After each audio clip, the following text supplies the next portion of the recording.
Good evening. Welcome to today's study meeting. Let us start with the universal invocation.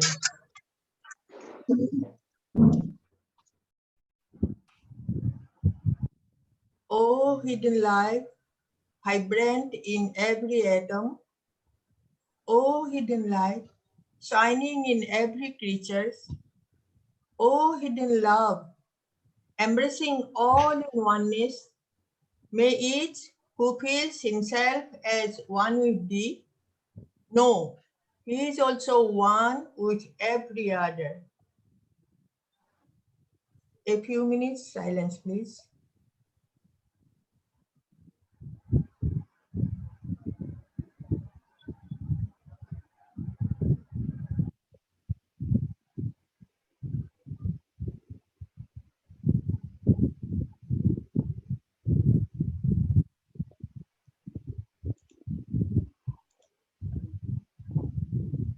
Thank you.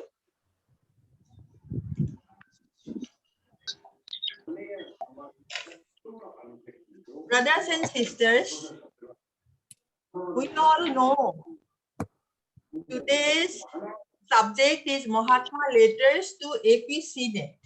Letter number 20, ML-49. You might be thinking, who is the speaker? I am sure we need not introduce him because all of us, we know him very well. Whenever we go to Adyar, we saw a young boy is very busy those days with various works, but I must introduce him with a few words to the newcomers.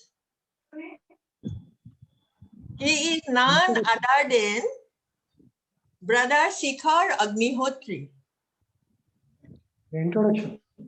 He was doing job, but after 10 years, he had the calling of our masters and he quit the job and in 2008 joined Theosophical Society. He is a science graduate from Mumbai University. And after graduation, he joined in shipping service and worked for 10 years. Then in 2008, he took voluntary retirement and joined the Theosophical Society. It is due to his mother's inspiration. His mother, Mrs. Bosumati Agnihotri, who is a member since 1980, she is a very much dedicated and sincere worker of Theosophy. Brother Agnihotri is founder, member, and assistant secretary of Pragya Lodge, Lucknow. He is the founder, member, and secretary of Maitri Group of POS, Lucknow. Then he became the national lecturer of the Indian section of the Theosophical Society for last 4 years. As a national lecturer, he conducted study camps, seminars, youth camps, public lectures on theosophical subjects and holistic health all over India in theosophical lodges and schools and colleges and public meetings also. He is a good writer also. He wrote many articles which were published in the Indian Theosophist, the Theosophist, Wake Up India, French and Spanish theosophical magazines. He contributed articles for the books published on mysticism and corona. He became the international speaker also of TS for the last 2 years and delivered speeches all over the world. He started a YouTube channel called Pragya CS Studio in May 2020 with wife Catalina to make theosophical teachings accessible to as many as possible. Wife Catalina is also very active and trying to inspire young generation to theosophy. At present, both are volunteering at international headquarters of TS in Adyar. I welcome you, Brother Agnihotri. Kindly enlighten us with your valuable speech. Thank you. Thank you, Mosi, so much for such a lovely introduction of my physical personality. And good evening to everyone. And I first of all congratulate the Indian section and especially Brother Mahapatra ji for successfully carrying out the study of such a wonderful and subject with so many insights, and also my gratitude to him for giving me this opportunity to share one of the letters today and next Friday. But as you know, that today's subject for study is Mahatma letter number 49 as per AP Senate's Mahatma letters to AP Senate by Trevor Barker, and the same letter number 20 as per the chronological sequence which was edited and written by Vicente Hauchin Jr.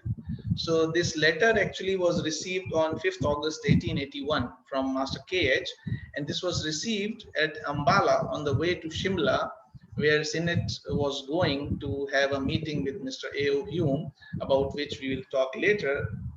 But before that, just a quick view I would like to share with all of us here, that the significance of Mahatma letters, a very quick view because we have limited time and we have to finish, and after that it is in Hindi also.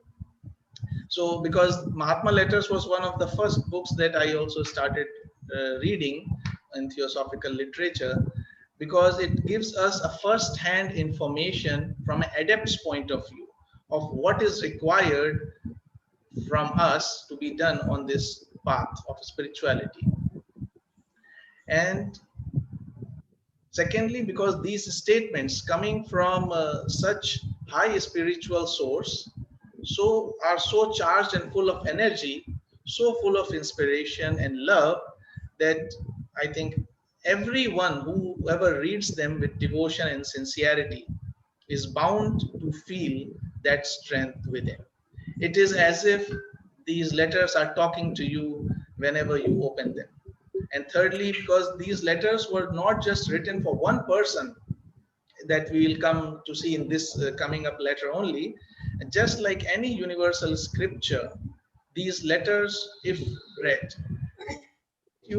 that they are addressed to oneself, they certainly give a sense of clarity of thought, not only in making big decisions, but also in clarifying our day-to-day needs, doubts that arise in our daily life. And a very significant aspect of this is that they were written for a person or to a person who was undergoing this phenomena of preparation, probation, and discipleship, and the problems he was facing, the doubts that were arising in his mind. So these letters give us a very practical view of the things to expect and the virtues to be added and the vices to be surmounted on this path. And finally, we will see that as we go on, that in the simplicity of the instructions and the words used lie their strength, that how in such a in few simple words, very profound truths are being shared.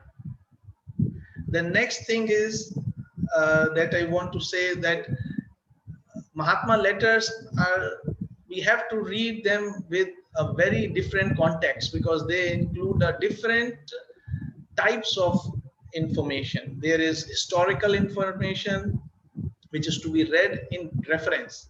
Without understanding the reference, it will make little sense to us. So we have to go back in that era and see and try to imagine what situations were there and what sort of limitations or mindset was there.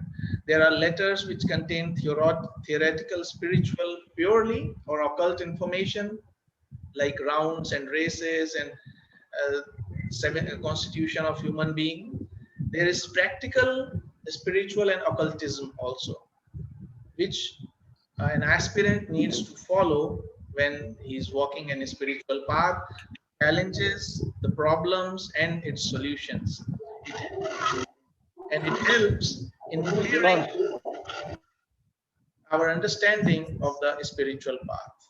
And a very interesting part of these letters is also humor and sometimes sarcasm that is being used by the masters, because very often we see people having an opinion that to be spiritual they have to be very serious, but on the contrary we often find humor in a subtle sense expressed in the Mahatma letters by our reverend the masters whom we revere. Apart from these, we will find in these letters when we are doing self-study that there are indications and warnings about the future. And I'm sure you'll start seeing results. To AP Senate or HPB or Colonel Olcott or to different people, which means such warnings and indications also come in a different way, maybe not from masters, but a sign of the nature for us also, but only we have to learn to read them, to understand them, and to interpret their meaning. Also, we will find in these letters hints for theosophists that what we are supposed to do, how we are supposed to propagate theosophy, what are the ways, and what we should do and what we should not do. And very often we find in these letters about the workings of the brotherhood, the Great White Brotherhood, because many times we also, or many people, try to turn the masters into gods, which the masters have always condemned, that we are not gods of that image or conditioning that we carry with the word God. They are our elder brothers, and they also have limitations. They have to work within the law of karma. So there are, if we are trying to look for all these things, these letters will make great sense to us, and they will give us really valuable information to make our understanding clear. And also a lot of usage of very deep English words and Latin words have been done in the letters, so we also get some understanding of these languages. But before we come to our letter number 20, just want to give a reference, another letter that शिखर पे था आज जैसे is some okay. Kindly mute your microphones, please. That the first letter to be received by Senate after his arrival at Shimla is not in the Mahatma letters, but is found in the letters of HPB to AP Senate, and which is the following letter, as you can see on the screen, a very short letter. Then we'll go to our main letter because both are connected. It says, "Have patience, in a day or two, I will be able to take your letters and answer them. I find that the best plan is to act through our mutual friend HPB. Put your letters in her pocket or under her pillow at night. I see that our mutual friend A.O. Hume," mutual friend is referring to A.O. Hume, "still considers his original ground of claim to be irrefragable, as the clerks say. In haste, KH." So basically, this letter is connected with our present study because it seems that HPB has, AP Senate had written many letters to Master KH and was getting impatient to receive a reply, and might have suggested, together with the influence of A.O. Hume, both having this superiority complex of their race over the Asian race, that the better means of communication will be to communicate directly to the masters. And that's why they were proposing to have a separate branch of the Theosophical Society to be called Anglo-Indian branch, which is not to be subjected in any way to HPB or HSO, either HPB or it means to connect directly with the brotherhood, with the Mahatmas, giving their instructions and teachings directly to the members of the branch. And A.O. Hume was very firm about it, that he is right in thinking that, because he had more, Epicinet had less, this sense of superiority, that they felt or they thought that they are much better than HPB as an agent. Maybe HPB had many personal flaws in her personality. The esoteric reason for those faults or those flaws is different, but they thought they are superior, so they can bypass HP Blavatsky and get direct instructions from the masters. And with this starts our letter of today, that reference to the original. I would be reading the letter or the part of letter, and then we will be discussing it in that fashion. So the original ground of claim that A.O. Hume was saying had to do with the establishment of a new branch of TS at Shimla. For that was to be the program. That is why AP Sinet was going to meet A.O. Hume at his home. And originally it was to be called Anglo-Indian Theosophical Society, but later it was named or established under the name of Shimla Eclectic Theosophical Society.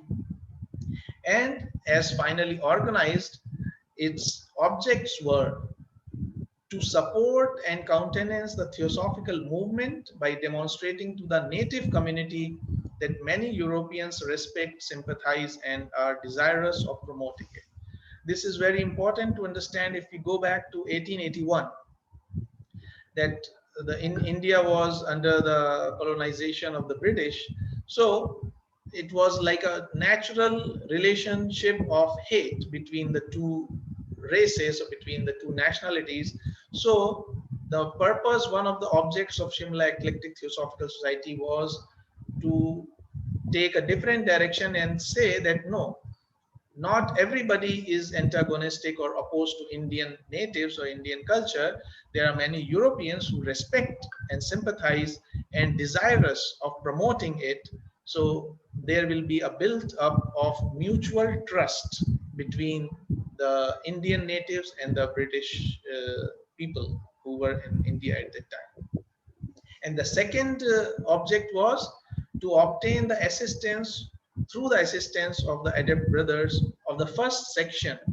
First section, it was called earlier in the TS days, that the brotherhood was called the first section, and the second section was the members, the fellows of the Theosophical Society. So it was to obtain from that first section of the parent society a knowledge of psychological truths, which they have experimentally ascertained, the masters have ascertained, and thus acquire a means of successfully combating the materialism of the present age. The society shall only admit as members persons already fellow of the TS. So this was the second object, that through the masters, they wanted to receive directly, bypassing HPB or HSO, the knowledge that we now study in Secret Doctrine or IC Unveiled, and with that knowledge to combat the materialism of the present age.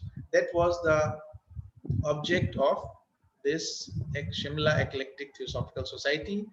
And the officers who were elected were Hume as president, Sinet as vice president, and Ross Scott as secretary. And Ross Scott was a young Irishman and a British civil servant whom the founders met on the ship when they were coming from England to Bombay in 1879, and to whom both HPB and Colonel Olcott became very close. And Colonel Olcott called him a noble fellow and an Irishman of the better sort. But the more important thing is the last line of this letter. In that last line, Master KH says that in October I will be in Bhutan and I have a favor to ask of you. Try and make friends with Ross Scott. I need him.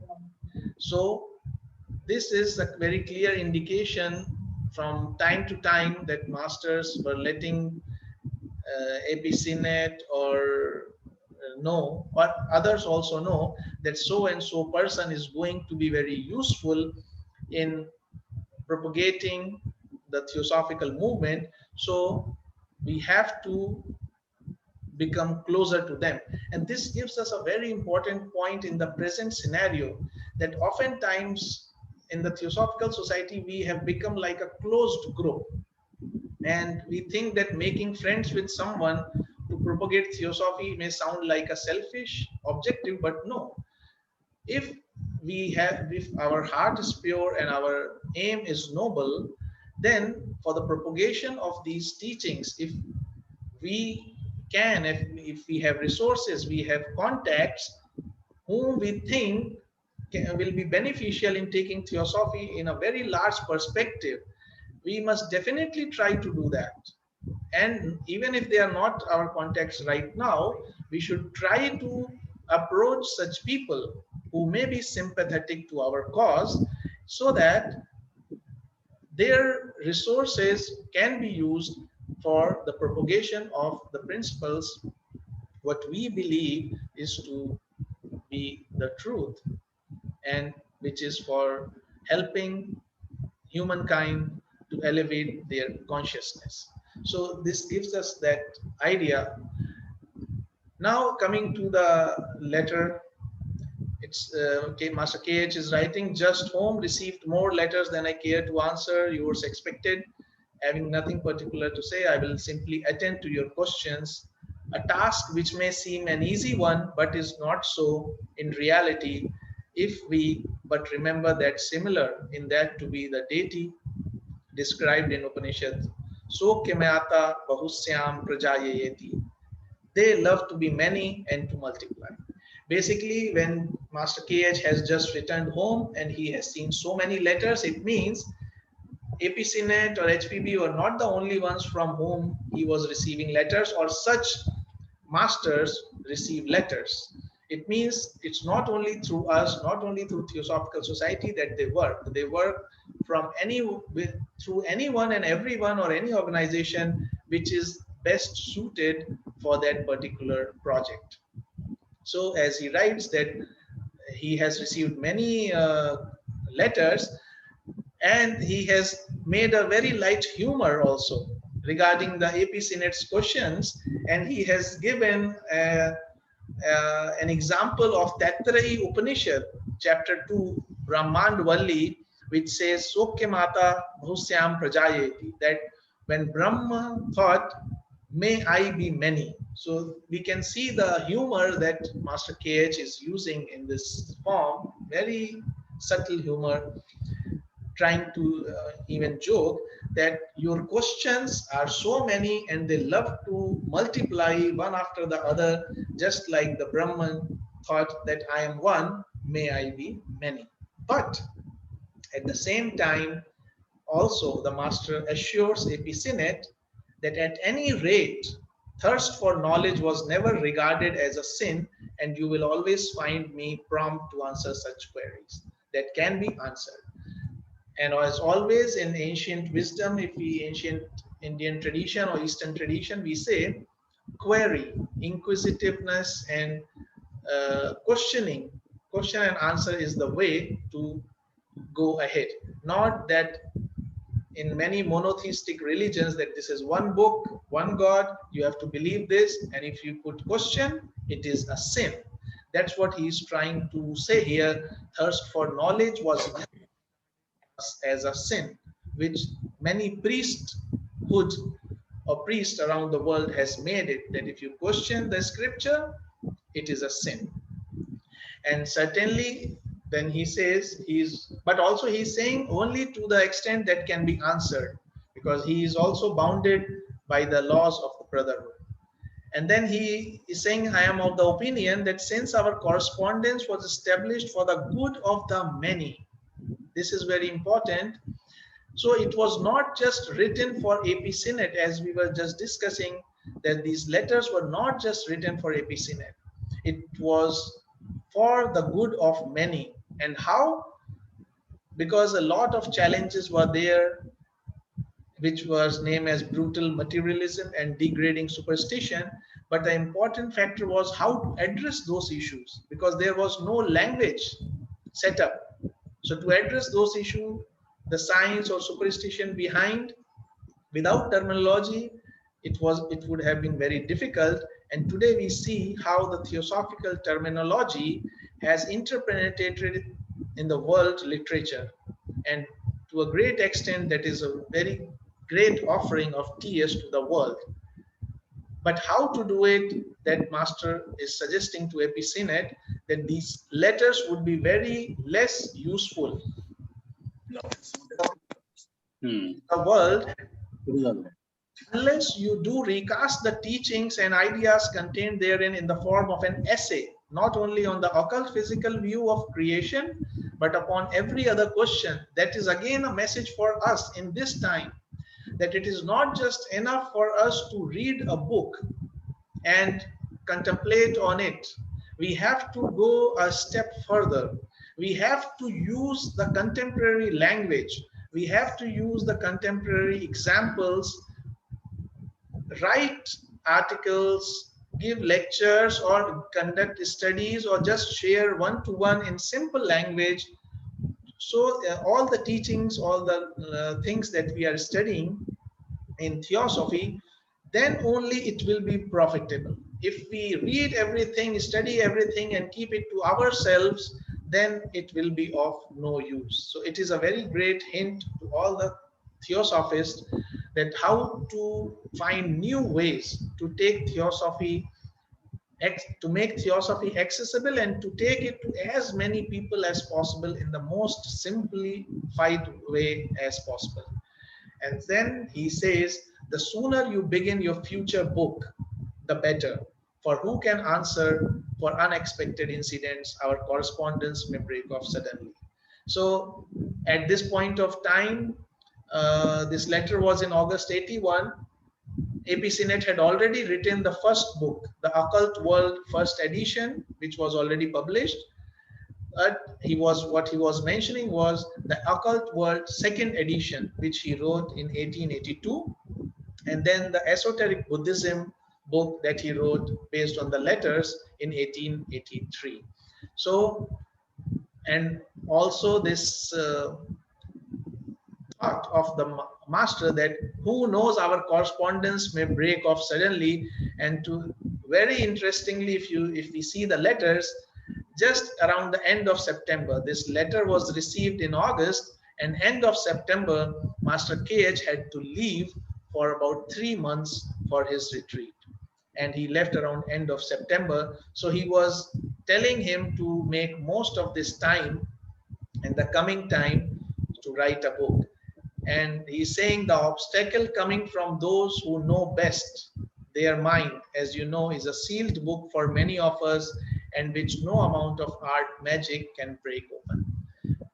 From my point of view, he is referring to the senior adepts of his seniors, because he has written their mind means with capital, with the word used is Kobilgan or Cheberon or similarly other words. Why? Because they are even working with further strictness under the law of karma. So all these, what we think as obstacles, actually come into our life as part of karma. And what even Master KH is saying, that their mind is something which is a sealed book for many of us, or even the lords of karma, which from time to time bring so many things in our life which nobody can predict. But if we are walking in this path, we should be ready for everything. But he does promise that further aids to reflection will come, however, in good time. And so he's telling that in some way or the other, this help will come to you the little I am permitted to explain. Again and again, if we see the letters, we find that we that gives us how the brotherhood works, or how even the God works. Instead of considering a God, if we say that God is a law, a principle which cannot be broken, then we can understand the working of the brotherhood, and also we can accordingly plan and work upon our life. So that's what he's saying, that whatever I'm allowed to explain, but it will still be more comprehensive than Eliphas Levi's Hote Magi. Now, Eliphas Levi Zahid, his real name was Alphonse Louis Constant, and he has been quoted many times in Mahatma letters, and even by in Secret Doctrine by HPB.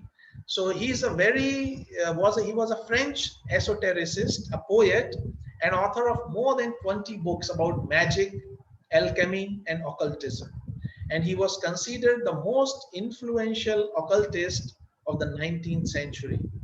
And although he pursued his career in church as a clergy person, but after great struggle, at the age of 26, he abandoned the Roman Catholic priesthood. And at the age of 40, he started to teach a knowledge of the occult, and also becoming a reputed magician. And he is, as I said, his name actually was Alphonse Louis Constant, but to give it a Hebrew influence or meaning, he named himself as Eliphas Levi. And he wrote one of his books was Dogme et Rituel de la Hote Magi, means dogma and ritual of high magic, which Master is referring to. It is the title of the Levi's first published book on magic, which was in 2 volumes in 1854, which was Dogma, and 1856, that was Ritual.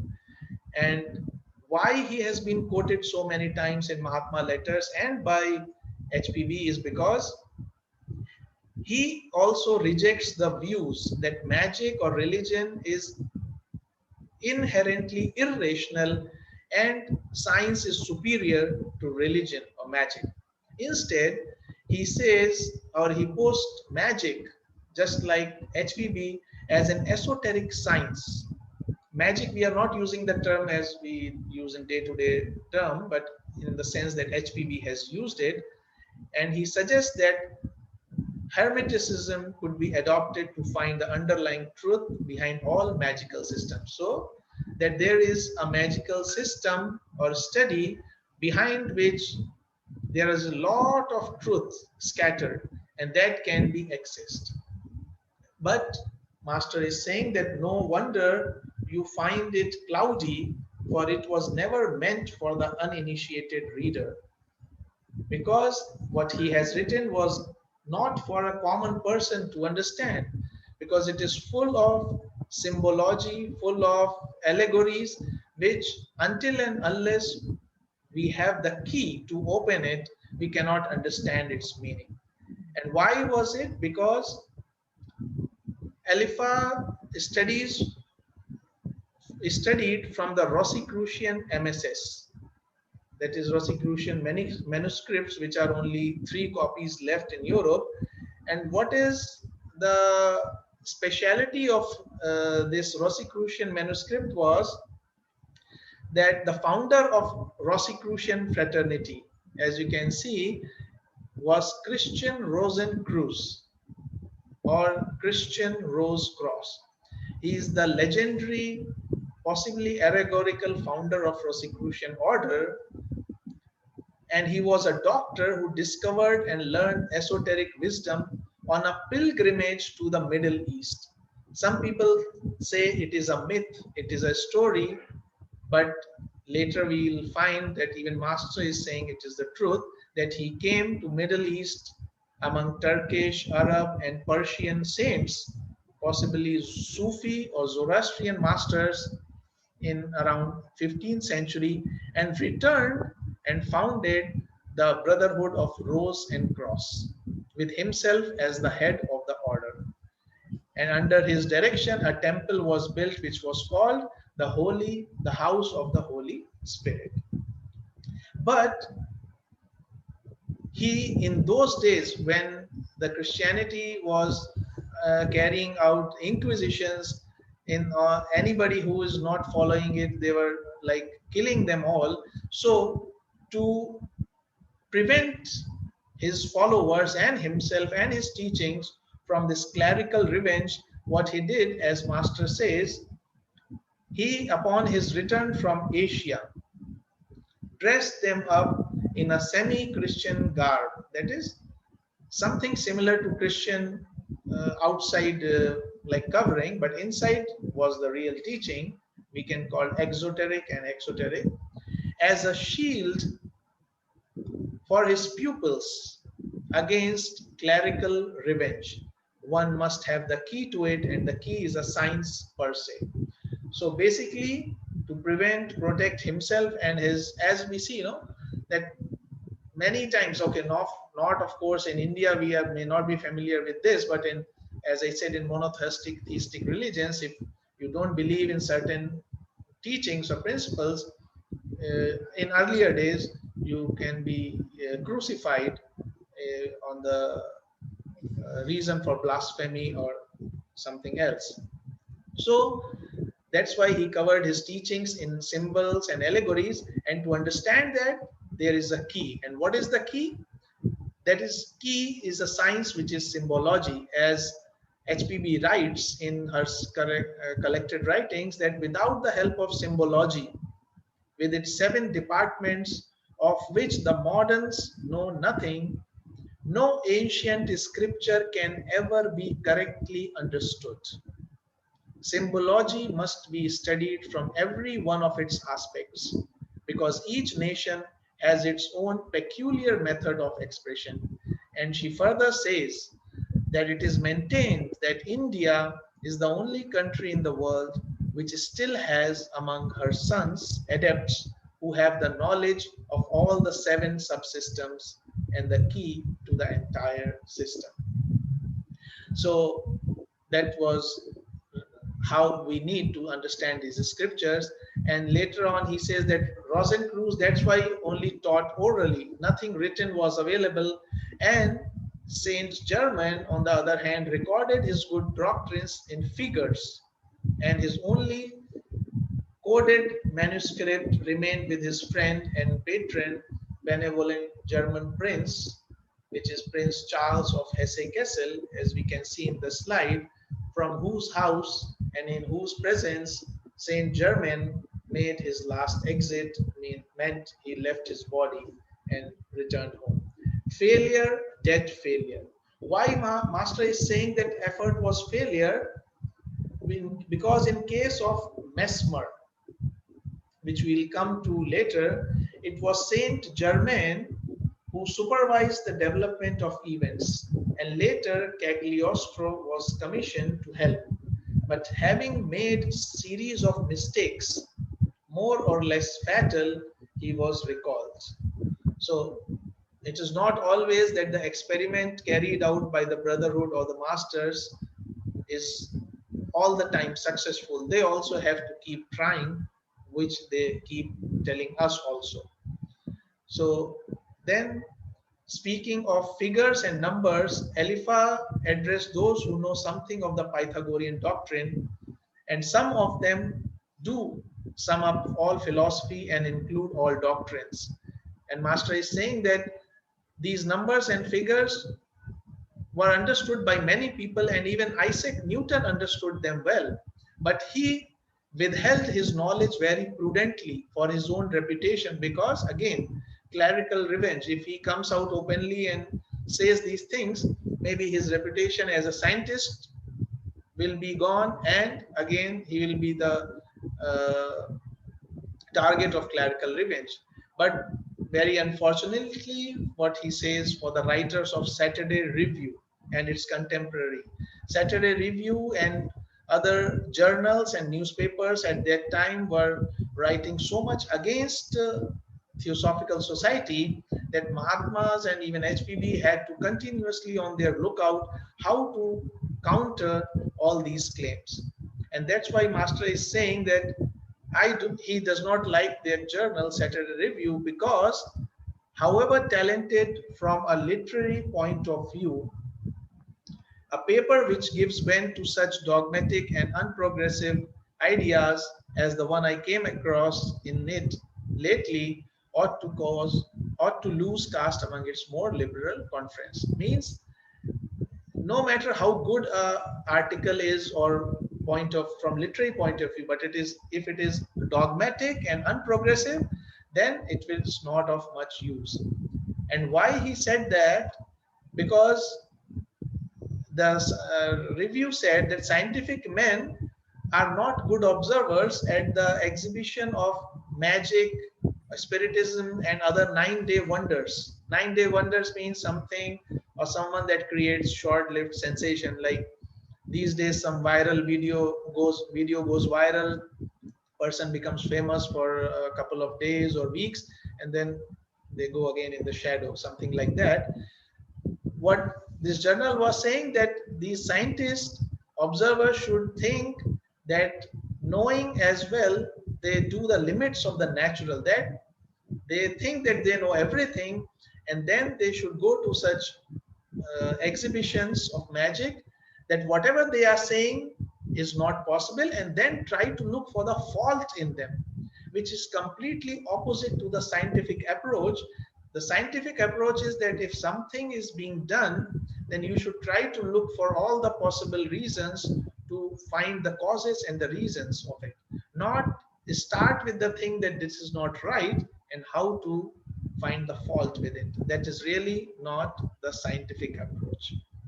And then Master makes comment about this knowing the limits of the natural, how easily the modern science people who follow, they think they know everything. The modern science feels they know everything, and all these things that we talk about, subtler planes of consciousness, is just like some imagination. And he uses the terms century of conceit and mental obscuration, that is excessive pride. And in this condition, he is saying that we are invited to London among these academical rags whose predecessors have persecuted Mesmer. Now he is giving the example of Mesmer, on the name of whom we know the mesmerism phenomena was made.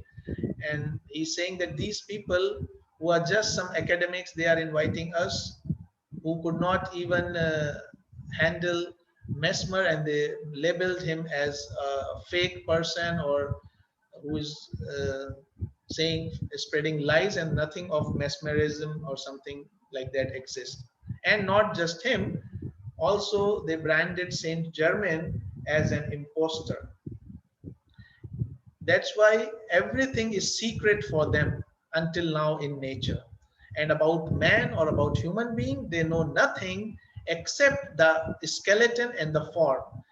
Even they do not know, they are not able to outline the paths through which the invisible messengers that they call senses pass on their way to man's perception. That is, how the sensations that we receive from our senses is converted into perception in the brain. Even today, the science is not very clear about it. They know that it goes to the neurons and something happens, some chemical reactions happens, but how those chemical reactions convert into perceptions, modern science still does not have any answers. And that's why the school science that we study are the hotbeds of doubts and theories, which is they teach only to continue with their own prejudices and conditionings, because they have completely dislike for truth and for false morality and dogmatism, and its representatives would boast knowing the limits of the natural. So people who have know nothing and they are saying that they know limits of the natural, it is purely excessive pride. Then he say bus, although it is written in English BUS, but but I presume it is in Hindi when we call bus. That is enough. My good friend, I would forget you. They belong to this generation and are an admirer of modern science. And then he goes on to say that about Saturday Review that AP Senate had written some articles to counter all those allegations that were made. So that's what he is saying, that you have done a good job. You have given it a tremendous blow, and losing its footing on the mediumistic ground, it fights a death struggle for supremacy of English adeptship over Eastern knowledge.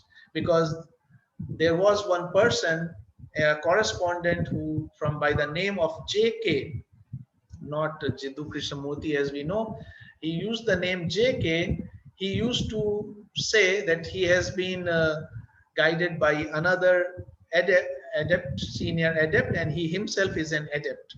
And he was casting doubts about HPBs and his masters, about which he has written many articles in the newspapers.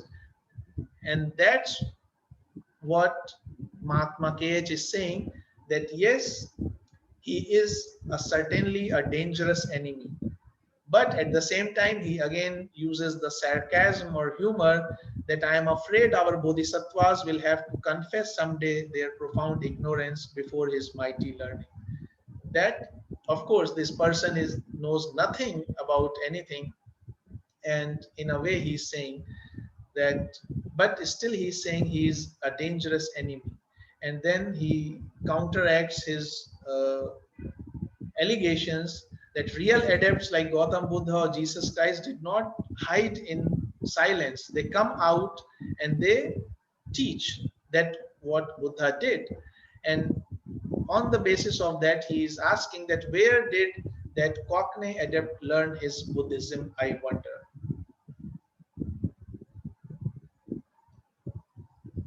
And then he suggests to Mr. AP Senate that you advise your friend Mr. C.C. Messi to study with that London jewel, that is JK, who is so despises Indian occult knowledge, the lotus of the good law and the Atma Bodha in the light of Jewish Kabbalism. These are the two wonderful scriptures, lotus of the good law and the Atma Bodha by Shankaracharya, that he is recommending to study in the light of Jewish Kabbalah, or in the light of Theosophy also we can say, and which will give us some hint.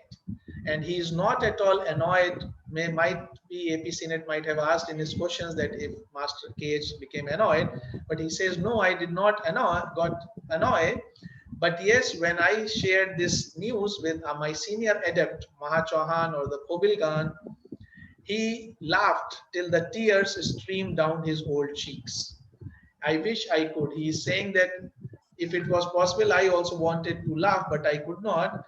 And he says, when the old lady reads it,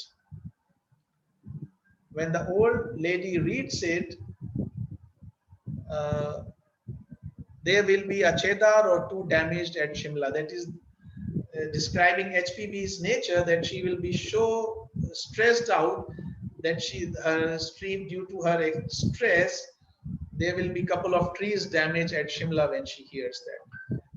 And later he says, thanks indeed for your kind offer to let me have possession of the scraps. But he is saying, you keep it.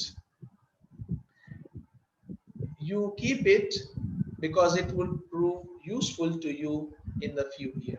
Now, this was all the information, although we are running short of time. This was all the information that was based about the people and the situation and circumstances. After this, a couple of minutes we'll just take to finish, in which there are some suggestions about the occult part of it. And one thing what Master KH is saying, that maybe AP Senate has asked him to give him also the pledge that HPB or Colonel Olcott has taken. To that, Master KH is saying that it is not up to me, either accepting it or rejecting it, basically.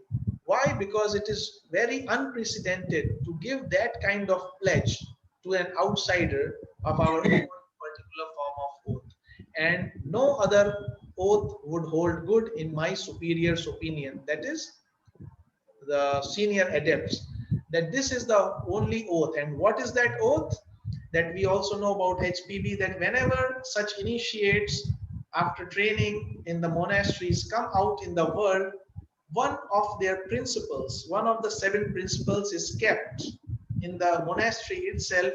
So that was one of the reasons that why HPB behaved in such an erratic manner sometimes, that very easily become irritating or something like that. But also to maintain that oath, that if at any time the initiate is going to speak something which he has promised not to speak, immediately that movement can be controlled, maybe by death even.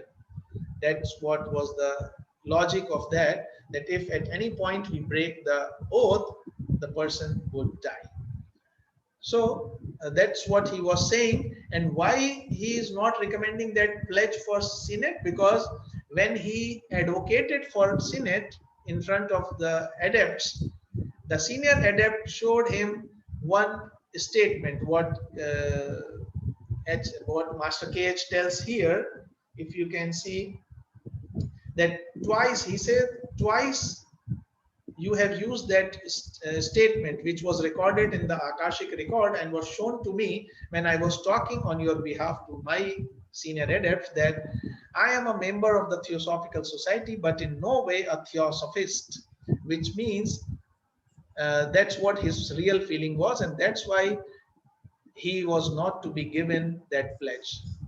And later on he says, once we are upon the topic, you can explain it to your London friends, that some of the wholesome truths that they are too apt to forget. That is, many times the Mahatmas has told that the occult science is not one in which the secrets can be communicated suddenly by written or even verbal communication. Like if it was possible, the only thing that the White Brotherhood or even God had to do was to make a notebook or handbook and publish it, and which would be taught in the schools as grammar is taught or other literature is taught. And it is the common mistake of people that we think that the masters are not telling this science to us intentionally, but no. What he is saying, that the truth is that till the neophyte or an aspirant is ready to attain the condition necessary for that degree of illumination to which he is entitled and fitted, most if not all of the secrets are incommunicable. Basically, it is all depends on the aspirant, that until and unless he is ready and entitled and eligible, nobody can give him any knowledge whatsoever, even the masters. And the receptivity must be equal to the desire to instruct. The illumination must come from within.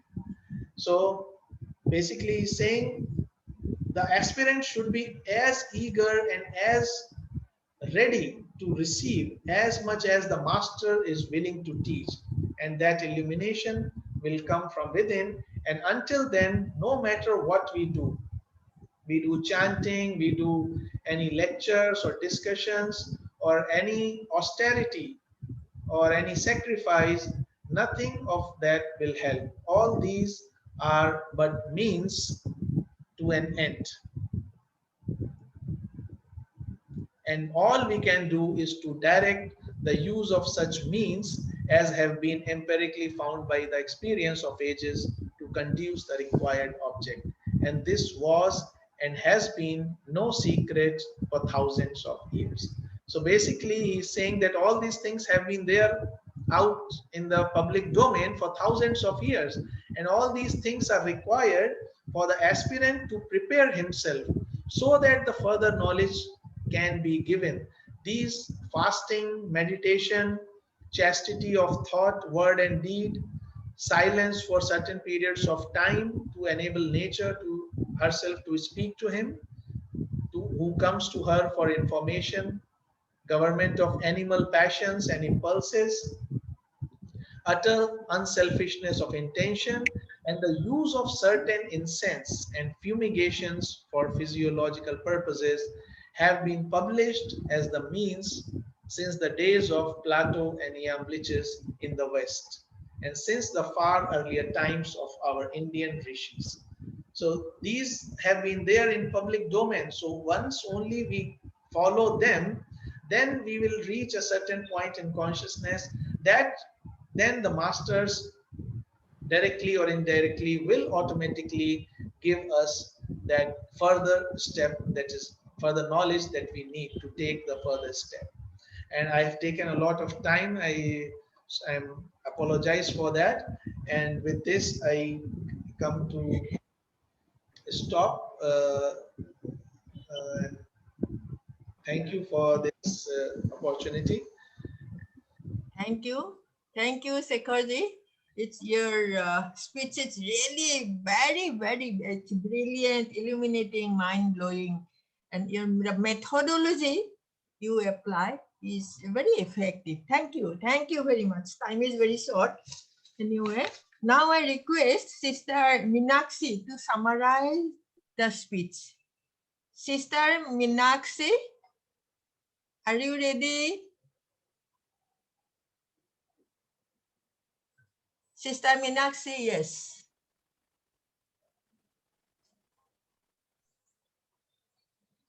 Unmute your microphone, please.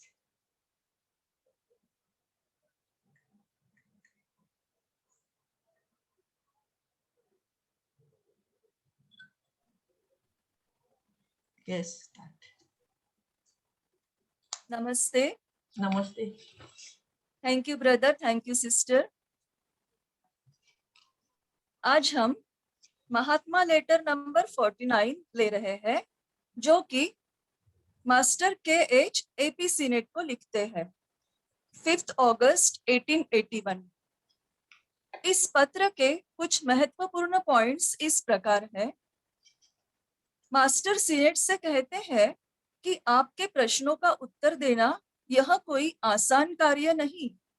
वे तो उपनिषद में कहे अनुसार सोकाम्यात बहुस्याम प्रजाएति की तरह आपके प्रश्न कई होते हैं और वे बढ़ते ही जाते हैं। सीनेट की इस ज्ञान तृष्णा पर मास्टर कहते हैं, आप हमेशा मुझे उचित प्रश्नों के उत्तर देने में तत्पर पाएंगे। ज्ञान की तृष्णा यह कोई अनुचित कार्य नहीं है। हमारे बीच पत्र व्यवहार बहुसंख्यक लोगों की भलाई के लिए स्थापित हुआ था। यह दुनिया में तब लाभदायक होगा जब आप इसमें निहित शिक्षाओं और विचारों को लेखों के रूप में प्रसारित करेंगे। गूढ़ तत्वज्ञान पर ही नहीं, बल्कि अन्य सभी प्रश्नों पर लिखेंगे। आप जितने जल्द अपनी किताब लिखना शुरू करेंगे, उतना बेहतर होगा। आपके चिंतन के लिए आवश्यक सामग्री समय के साथ मिलती जाएगी। जितना ज्ञान प्रसारित करने की मुझे अनुमति है, उतना ज्ञान शायद एलिफा लेवी की लिखित हॉट मजाए से कई अधिक व्यापक है। यह कोई आश्चर्य की बात नहीं कि आपको उनके लेख अस्पष्ट मालूम होते हैं, क्योंकि वे अनइनिशिएटेड पाठक के लिए नहीं है।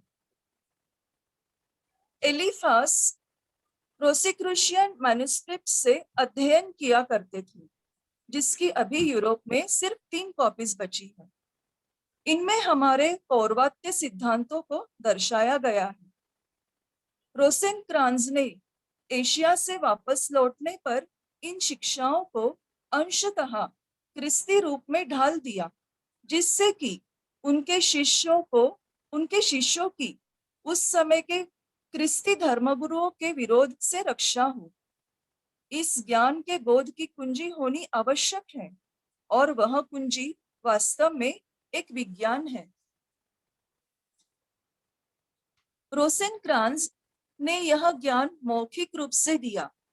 सेंट जर्मन ने इन सिद्धांतों को आकृतियों के रूप में अंकित किया, और उनका एकमात्र मैन्युस्क्रिप्ट उनके निष्ठावान मित्र और आश्रयदाता परम कृपालु जर्मन प्रिंस के पास था, जिनके घर में और जिनके समक्ष उन्होंने अंतिम सांस ली। एलिफास इन आकृतियों और आंकड़ों की लिपि के बारे में उन लोगों को संबोधित करते हैं जिन्हें पाइथागोरियन सिद्धांतों के बारे में कुछ जानकारी हो। कुछ हद तक इनमें संक्षेप में संपूर्ण तत्वज्ञान और सिद्धांत दर्शाए हैं। आइजैक न्यूटन को इसका अच्छी तरह से बोध हुआ था, लेकिन उन्होंने बड़ी सावधानी से और खुद के बचाव हेतु इस ज्ञान को अपने तक ही सीमित रखा। और सैटरडे रिव्यू के लेखकों से और अन्य समकालीन वृत्तपत्रों से भी। सैटरडे रिव्यू यह न्यूज़पेपर साहित्यिक दृष्टिकोण से चाहे प्रतिभाशाली हो, लेकिन उसमें अप्रगतिशील और हठधर्मी विचारों को बढ़ावा दिया जाता है। मास्टर कहते हैं कि वैज्ञानिक अच्छे निरीक्षक नहीं होते। उन्हें लगता है कि प्रकृति की सीमाओं का ज्ञान उन्हें है। वे दाम्भिक और अभिमानी हैं, जिनके विचारों में अस्पष्टता है, और हमें ऐसे दयनीय बुद्धिजीवियों के बीच आमंत्रित किया जाता है जिनके पूर्ववर्तियों ने मेस्मर पर जुल्म किए और सेंट जर्मन पर ढोंगी होने का आरोप लगाया। सृष्टि उनके लिए एक रहस्य है। मनुष्य के सिर्फ रूप और ढांचे के बारे में उन्हें जानकारी है। मनुष्य में संवेदना, अनुभूति जिस अदृश्य रीति से होती है, उसकी शायद ही जानकारी उन्हें मिली हो। उनका विज्ञान संदेह और अनुमान से भरा है। आगे मास्टर सिनेट से कहते हैं कि आप अपने मित्र सीसी मेसी और एक अन्य सदस्य जिन्हें भारतीय गूढ़ ज्ञान से द्वेष है, उन्हें लोटस सूत्र और आत्मबोध का ज्ञान अपने जूइश कबालिज्म के विचारों के प्रकाश में देखने के लिए कहे। मास्टर कहते हैं कि सत्यनिष्ठा की पवित्र प्रतिज्ञा का आपका प्रस्ताव, जो कि अनुमति के बिना किसी बात को प्रकट न करना है, इस बारे में अभी कुछ कहा नहीं जा सकता। सच कहे तो इसकी स्वीकृति या अस्वीकृति मेरे ऊपर निर्भर नहीं करती। किसी बाहरी व्यक्ति को हमारे स्वयं के विशेष रूप की शपथ या वचन देना यह एक अभूतपूर्व घटना होगी, और हमारे वरिष्ठ महात्मा की राय में कोई दूसरा इसके लायक नहीं है। दुर्भाग्यता से आपने 2 बार ऐसा कथन किया जिसको रिकॉर्ड किया गया। 3 दिन पहले आपके कुछ विशेषाधिकारों के निवेदन के समय यह मेरे सामने अप्रत्याशित रूप से लाया गया। उस कथन का बार बार दोहराना और उसका रिकॉर्ड होना मेरे आदरणीय सद्गुरु के सामने मेरे ऊपर प्रहारों जैसा था।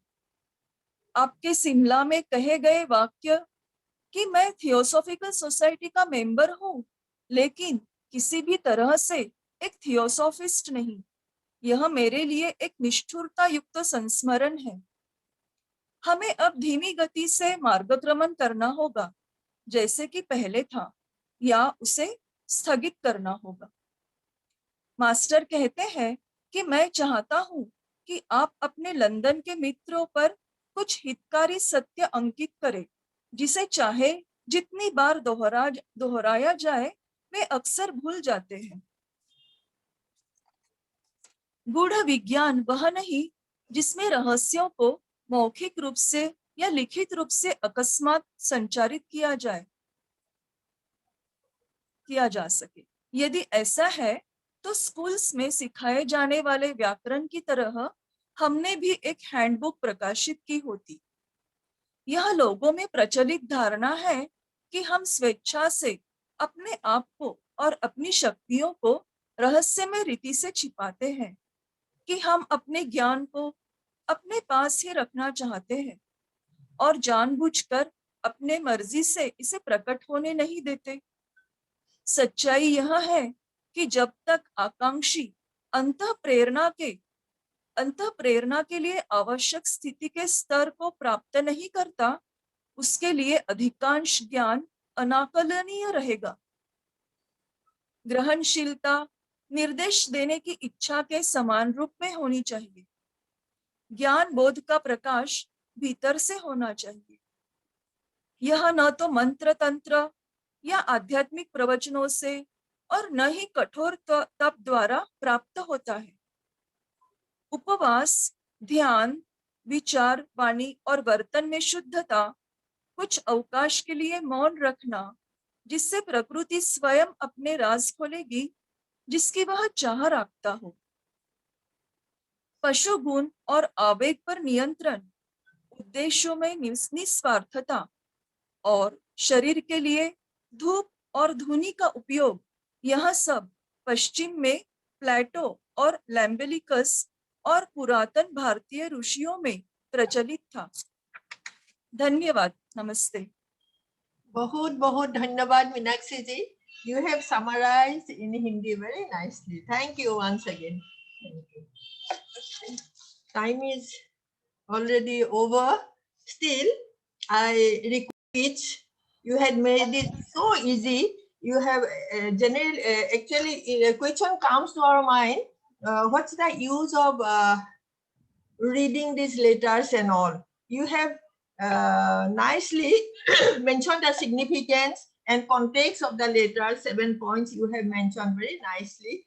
It makes us easy to understand.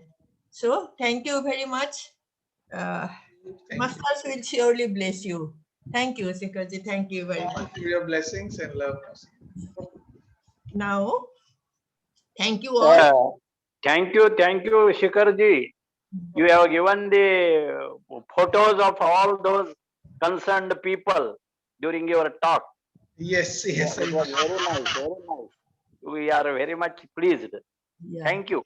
Thank you, sir. Thank you all. So we are going to close our program today with closing prayer. Om Asato Ma Sadgamaya Tamoso Ma Jutir Gamaya Mritur Ma Amritang Gamaya Sarve Sukhino Bhavantu Sarve Santu Niramaya Sarve Bhadrani Pachantu Ma Kochit Dukhabhag Bhavet.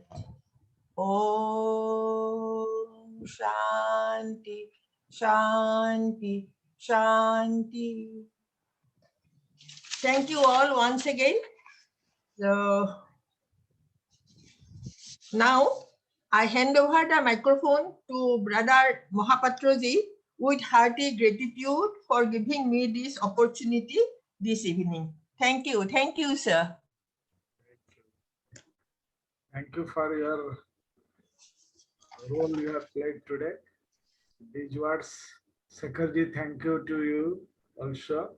And we will have next session. The Shikharji will continue this program of the further discussion, explanation of these letters, number 20. With these words, I am closing the Indian section online platform. Thank you to you all. Good night. Good night. Good night to all. Good night.